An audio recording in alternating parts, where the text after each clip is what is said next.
Yo, what's up everyone? Welcome to N.E.R.D Film and TV, where today it's just me. Unfortunately, Kayla has been performing her show on Sweeney Todd that she's going to be doing pretty much for this weekend, and then a little bit of next week. So unfortunately, she really hasn't had a lot of time, nor has she really been able to check out a lot of the really cool things that have been out lately. So as I've had some time to check out a number of things, I wanted to just kind of do a quick episode just so we didn't have to have too much of a lull in between everything, so that we can at least have something out for you guys who like to follow us. So, unfortunately, it's just going to be me this week. I hope you guys aren't too sick of my voice and we can have some fun.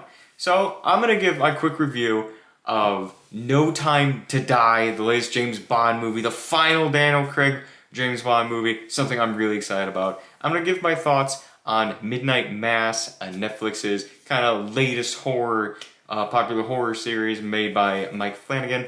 And I'm going to give my beginning thoughts on the show that everyone is talking about, which is Squid Game.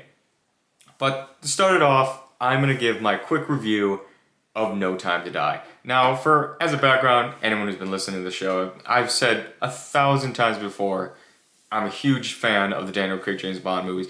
I love all 4 of them so far, so this being the 5th and final one, I was definitely looking forward to seeing where they were going to go with it. Now, the thing with the Daniel Craig movies is that they've kind of always been a little bit of a roller coaster. Casino Royale, I think, was largely beloved within the fan base, and I think a lot of people have agreed that is a great movie. And then it was followed up with Quantum of Solace, which, in all honesty, was kind of a hit or miss, I think, with a lot of fans. I know it's probably my least favorite of the Daniel Craig ones, and I feel like that's kind of an opinion that is universally shared within the rest of the James Bond community. It was followed up with it almost felt like a soft reboot, kind of a different little vibe, but it was followed up with a movie that is beloved along the lines of Casino Royale, which was Skyfall, which was absolutely unbelievable, and then immediately followed up with Spectre, which once again kind of took a little bit more of a downward curve. I don't think it hit quite the disappointing levels that Quantum of Solace did, but Spectre did not really live up to anyone's expectations, especially being the fact that Skyfall was such a fantastic movie. So, like I said, it was definitely up and down, and we were kind of curious to see where this was going to go, especially with the 5th movie, No Time to Die. And let me tell you, we're going to continue this roller coaster, because No Time to Die was, at least in my opinion, utterly fantastic. It still, of course, has its issues, but I think it can sit right next to Casino Royale and Skyfall as being a highlight of the Daniel Craig era James Bond films. And I think it really wraps a nice bow on top of the general series. So I want to probably stay as spoiler-free as I can. I know this movie's been out for a couple weeks already. Most of you have probably already seen it, especially if you're listening to this podcast. But I will say is that it did really wrap up everything. It kind of had a callback to a lot of the characters. Mr. White is once again a character that you're probably very familiar with. He was very popular in Spectre. He was involved with Casino Royale and Quantum of Solace. I think the only movie he really didn't appear in is Skyfall, if I remember correctly. So he is once again referenced in this. We do, of course, have Madeline Swan's character by Léa Seydoux. I'm sorry if I mispronounced her name. She is once again returning in this movie. She was she was a very prominent role in Spectre, and then we have a bunch of other new characters as well. So they definitely did a little bit of a different turn on this one. So James Bond is once again retired because, we're just going to do this for the 3rd time in a row at this point in this series. But at this point, he's actually officially retired. He doesn't really immediately come back. In fact, he kind of really doesn't kind of come back at all. He kind of just gets filtered in through a lot of this series, and I feel like anytime they're like, hey, you're kind of part of us again, it's kind of a, just kind of a callback to the series. It's kind of like an audience present, I guess you can say, that they threw in there. But for the most part, he is actually retired in this one, and then he gets kind of thrown back into the scenario through the events that, again, I'm trying not to spoil because you guys should just, by all means, check it out. But we do have a couple new faces that are involved in this movie that arguably not enough Probably the big one, the one that you've seen in the trailer, which is Lashana Lynch's character, Nomi. She's a new 00 agent, and she's actually the new 007. That's not really a spoiler. That is, I believe, in the trailers. But you do find that out within like the first like 30 or so minutes of the movie, so not really spoiling that for you. But she's kind of essentially James Bond's replacement. She's the new 00 agent, which is, she's an interesting character. I think how they reveal her, how they introduce her to the story, which again, you kind of already know who she is if you've seen the trailer, so it's really not that revealing or anything like that. However, how they introduce her I think is really good. I think the only real negative about her is that once the movie kind of gets going, get towards the ending, I do feel like they sideline her, because at the end of the movie, at the end of the day, this is a movie about James Bond and Daniel Craig's James Bond specifically.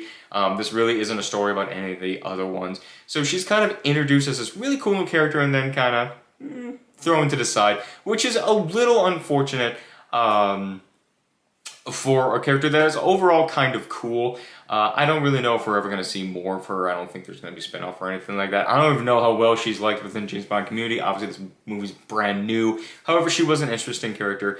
But I know a big shout-out that I want to give, especially speaking to the more positive side, is that there was a second, I guess you can say the official Bond girl of this movie, kind of that reoccurring theme in a lot of the James Bond movies, being Ana de Armas's character, Paloma, who is a CIA agent. And again, not to get too much spoilers exactly what kind of character role she plays in it, but she is a fantastic addition to this movie, and unfortunately one that really isn't in it long enough. I really think when they wrote her character into the film, I think they probably weren't expecting how wonderful she would be, how much fun she would be, and the dynamics that her and Daniel Craig have in the section that they share together is fantastic. And I don't want to spoil anything about her in the story. I'm just going to say this, is that when she is introduced, and I'm sure you're going to have a lot of fun with her, you're probably going to be a lot like me and be heavily disappointed when, unfortunately, she leaves and doesn't come back. Other than that, we do get a bunch of other returning faces. Jeffrey Wright's character, Felix Leiter, is back in the movie. He was in, I know he was in Casino Royale. I can't recall if he was in Quantum of Solace, and I'm pretty sure he wasn't an Inspector or anything like that. But he's a returning character, so it's great to see him again. He is, at least in it, a good portion of it. He's not one that sticks around throughout the entire movie. Again, unfortunately, they are throwing a lot of these characters in here, and he is one that unfortunately isn't around throughout the entire movie. But his character was great, and of course we get the returning character of Q, and of course M comes back. But overall, it's a really good movie. It was really fun, especially just when it comes to just wrapping a bow together and just its overall tone and the introduction of new characters. I would say the one negative about the movie, the one thing that I wasn't really crazy about, is the villain. Rami Malek is the villain this time. He plays, and I'm so sorry for messing this up, but Leo Steifer, I'm going to just say Safin, sorry. I actually saw the movie over a week ago, and I don't exactly remember how to pronounce his name, but Rami Malek is the villain of this movie, and his introduction is kind of cool. I think his gimmick, the mask that you guys can see in the trailer, he's kind of cool. But unfortunately, this is the most James Bond villain in the world. I think his reasoning for being evil, if you guys are looking for a villain that really has elements to him, this is not, unfortunately, it. Which is a bummer, because Rami Malek is a great actor. For those of you who don't know him, maybe off the top of your head, he is most famously known for doing Freddie Mercury in that Queen movie, Bohemian Rhapsody. So this is, unfortunately, just, I think, kind of a low point of the film, is just the villain being such a great actor and such a cool concept of the character that really just is evil for the sake of being evil. So it is your stereotypical James Bond villain.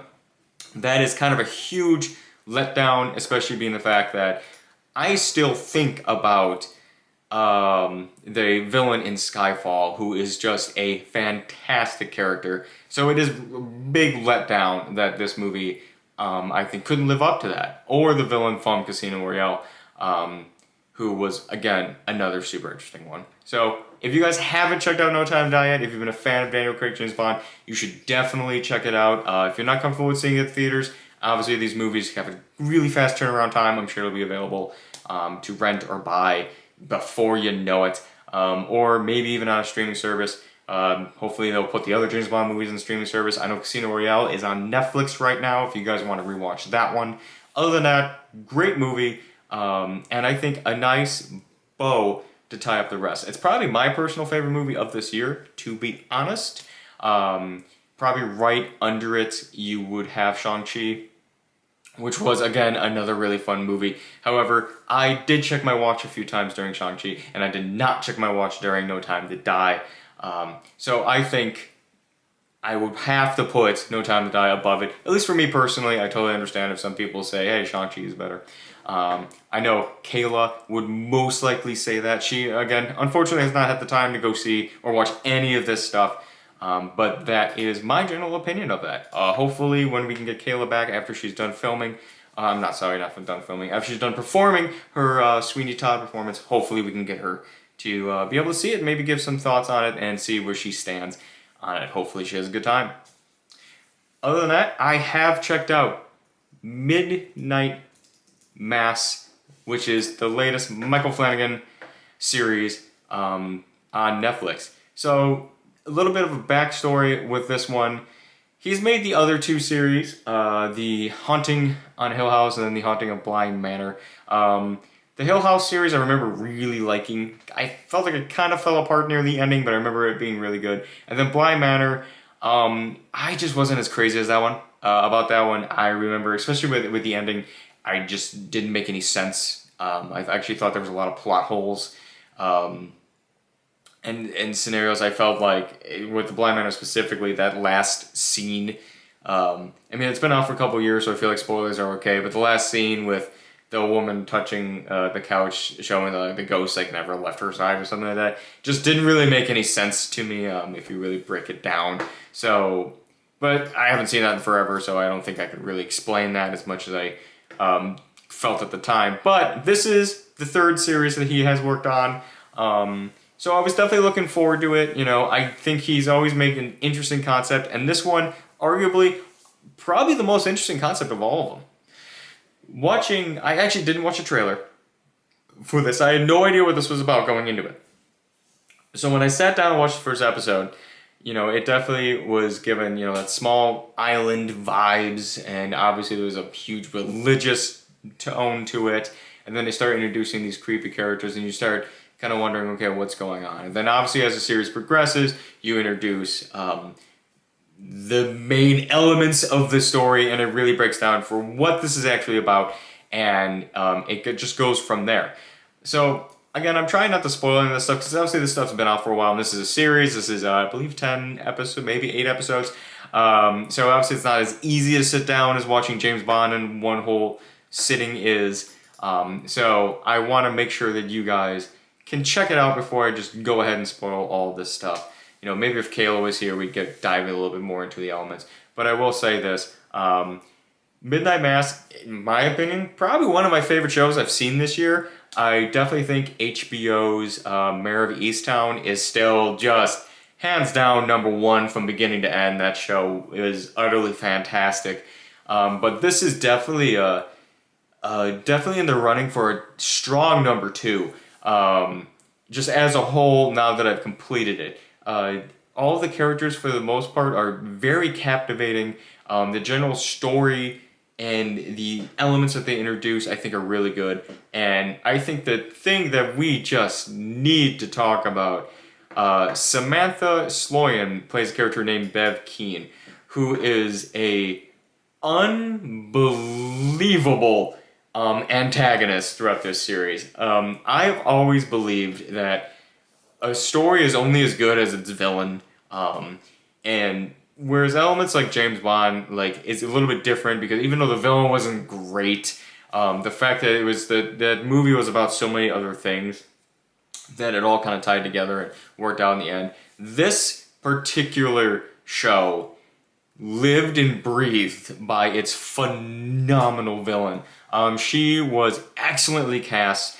she's the perfect villain that like you hate her, and every time she's in the screen, you're angry that she's there, and you want her to go away. You want her to stop talking. And that being said, like whenever you go to the next screen and you realize that you're like, oh, thank God we don't have to see her anymore. You just realize how excellent she is. Just that actress alone, Samantha. If you ever see this, or if I ever cut this out, you're fantastic. You did an excellent job. And she is definitely one of the main characters that kept me in, because I just wanted to see what she was going to do next. And then obviously every other element of the story. So I would say Midnight Mass, just a kind of quick review, I had a lot of fun with it, great antagonist, and I think the overall characters are definitely really good too. Just kind of a small warning though, if you are somebody who maybe you have faith, maybe you have a lot of religious values and you're not really comfortable with things questioning religion or portraying anything of religiousness in a way that may not be keen to your personal values, you may not like this. I'm just gonna straight up say it. The show is really upfront. Whereas I don't think the show strictly shows. I don't think the show has an agenda of saying religion is bad. I think it definitely shows the positives, but it definitely has a large focus on the negatives. It's definitely kind of does not really play religion as a super bright undertone. So I would definitely say that if you're not really into that kind of stuff, if that's kind of a immediate, nope, I'm out of here for you, maybe skip out this one, maybe not for you. You probably already know that. Again, the show's been out for a little while. So I can totally understand if that's not your thing. However, for me, I don't personally mind that. Not a big deal for me. It's not a deal breaker. I absolutely love this show. So if any of you guys haven't checked this out yet, you want something a little bit creepy, a little bit spooky for the Halloween season, Midnight Mass is an excellent show to check out. And pretty much the last one I really do want to kind of talk about, at least when it comes to review-wise. Once again on Netflix, we can't talk Netflix without talking Squid Game. That was a surprise hit out of nowhere. It's a South Korea production, and it's just absolutely exploded. This is going to be something that's probably going to be in pop culture media for a long time, and something I'm really kind of happy to see explode. I've always been a fan of Asian entertainment. Obviously, I mentioned Godzilla in every single episode I pretty much can, and that's my one per episode, by the way. I'm just going to take that one.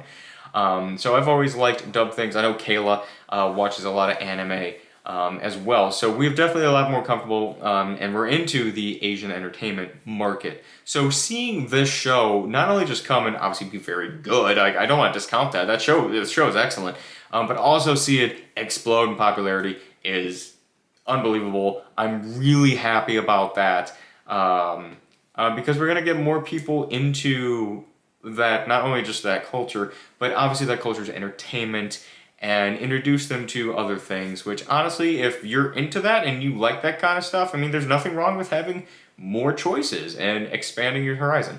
Obviously, it's not for everybody. Some people are just, they want their thing in their native language and they want things in their culture, and I understand that. And if that's how you want to watch your entertainment, perfectly fine. But if you are totally okay with expanding into something a little bit new and you're okay with reading subtitles, which, by the way, do not watch the show dubbed. No offense to dub artists of this show, do not watch the show dubbed. This show is definitely really entertaining. I've only watched about 3 episodes, unfortunately, so I'm very in the beginning. So that's why, for me, like, I can see this right now, if this show continues going throughout the rest of the series as something being better than Midnight Mass as a whole, I could definitely see that being a thing. The show could easily be my number 2. This show could even top Mayor of Eastbound, because the first 3 episodes alone, I think, are excellently done.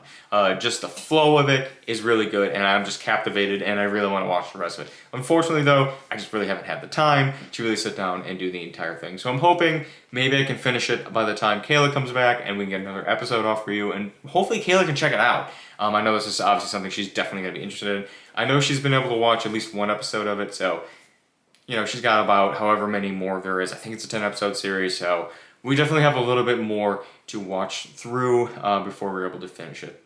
So other than that, I really gotta say, been focusing a lot on Netflix productions lately, and it's because they're the ones putting out a lot of cool stuff recently. Obviously, you got Midnight Mass, you have the surprise hit with Squid Game, and unfortunately, we really haven't been focusing a lot on anything coming out to Disney Plus.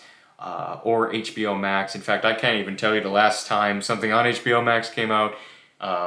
Amazon Prime, I feel like, really doesn't hold up to stuff. So I do apologize for anyone who's watching this show and is saying like, hey, you guys just watch a lot of Netflix stuff. Unfortunately, they're the ones putting out the stuff that really is captivating, is getting a lot of attention.